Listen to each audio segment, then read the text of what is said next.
Né le 14 mars 1988 à Kéra, dans la commune de Bondokui, province de la boucle du Mouhoun, au Burkina Faso, Ibrahim Traoré grandit dans une famille modeste, au cœur d'un environnement rural. Issu d'un cadre traditionnel burkinabé, lié à son oncle, Kassoum Koulibaly, il reçoit une éducation rigoureuse et développe très tôt un intérêt pour les études scientifiques. Passionné par la géologie, il s'inscrit à l'université de Ouagadougou, où il suit un cursus en sciences de la terre et de l'environnement. Parallèlement, Traoré nourrit une vocation militaire qui le pousse à s'engager à l'académie militaire Georges Namoano. Il s'y révèle discret mais persévérant, se classant parmi les meilleurs de sa promotion. Sa formation le prépare à devenir officier, avec une discipline implacable et une solide formation tactique. Après sa sortie de l'académie, Ibrahim Traoré est affecté au sein des forces armées nationales. Il sert dans des unités de première ligne, confrontées à la violence croissante, orchestrée par les groupes djihadistes dans le nord et l'est du pays. Il est promu capitaine en 2020. Sur le terrain, il développe une réputation de soldat courageux. Un épisode retient l'attention.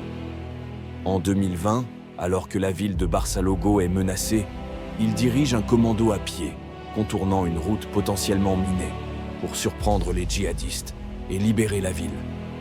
Cette mission illustre déjà le sens du sacrifice et du terrain dont il fera preuve plus tard. Le 24 janvier 2022, un coup d'État dirigé par le lieutenant-colonel Paul-Henri Sandaogo Damiba renverse le président Roch-Marc Christian Kaboré au prétexte de l'incapacité du pouvoir en place à juguler l'insurrection sahélienne. Le nouveau régime instauré, le Mouvement patriotique pour la sauvegarde et la restauration, MPSR, place Traoré parmi ses officiers de confiance. En mars 2022, Traoré est brièvement promu responsable de l'artillerie dans le régiment Cobra de Kaya, une unité en première ligne face aux attaques. Il devient une figure de proue du mécontentement croissant chez les jeunes soldats, fatigués des promesses non tenues, bulletins de paix en retard, équipements insuffisants, commandements jugés trop distants du front. Le 30 septembre 2022, alors que les djihadistes multiplient les embuscades, en témoigne l'attaque d'un convoi ravitailleur près de Djibo, causant d'importantes pertes humaines. Traoré prend la décision radicale de renverser Damiba. Avec ses homologues du régiment Cobra, il déclenche un coup d'État éclair, couvre-feu immédiat, suspension de la Constitution, fermeture des frontières, dissolution des institutions. En quelques heures, Traoré impose son autorité, contrôlant les points stratégiques et capturant Damiba, le forçant à démissionner le 2 octobre. Les rues de Ouagadougou voient des manifestants agiter son portrait. Certains arborent des drapeaux russes, symbole du désaveu de la France et de l'Occident. Les jours suivants, le capitaine Traoré consolide sa position. Le 5 octobre, une assemblée de 300 représentants, armée, police, société civile, organisations religieuses, déplacés internes, le désigne à l'unanimité président de transition, chef de l'État et chef suprême des armées. Le 21 octobre, il prête serment dans un climat lourd de pression sécuritaire et humanitaire, soulignant que l'existence même du pays est menacée et annonçant un plan de reconquête de la souveraineté territoriale.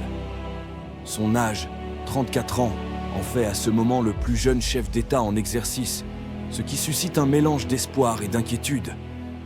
Il réoriente la diplomatie burkinabé en tournant le dos à la France pour se rapprocher de la Russie, participant au Forum Russie-Afrique en juillet 2023 à Saint-Pétersbourg.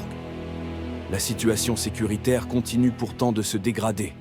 Les violences djihadistes s'intensifient, la population civile est prise pour cible et des centaines de milliers de personnes sont déplacées. Paradoxalement, son discours anti-français fait mouche. Il incarne, pour une part de l'opinion, une rupture radicale avec les vieilles élites. En septembre 2023, la junte annonce avoir déjoué une tentative de putsch interne, arrêtant des officiers et militaires qu'elle accuse de comploter contre l'État.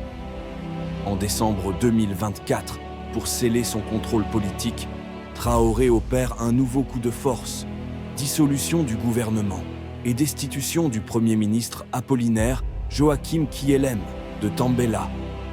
Ibrahim Traoré est passé, en quelques années, du jeune capitaine discret à la tête du Burkina Faso. Son parcours illustre les tensions entre efficacité et légitimité, entre le salut d'une nation menacée et l'érosion progressive des institutions démocratiques. Il témoigne d'un pays en plein doute, tiraillé entre l'espoir de reconquête et la peur d'un caudillisme militaire.